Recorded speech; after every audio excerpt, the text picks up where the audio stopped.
हाय, hello, नमस्कार. काल सुट्टीचा दिवस होता आणि सुट्टीचा दिवस म्हणल्यावर मी अजिबात मला लवकरच उठायचं आहे आणि मला हेच करायचं आहे, तेच करायचं आहे, असं काहीही करत नाही.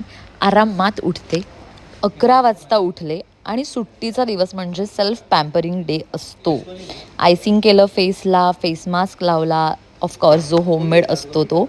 कॉफी एन्जॉय केली, मग जेवण बनवलं आणि काल ऑलमोस्ट वर्ष, दीड वर्षाने माझी मैत्रीण मला भेटणार होती. त्यामुळे मी खूप खुश होते. प्राजक्ताला भेटले आणि मग काय घरी आल्यानंतर ग्रंथवाचन केलं आणि नाईट रुटीन मी शक्यतो टाळत नाही. कधीतरी अगदीच कंटाळा आला तर ठीक आहे.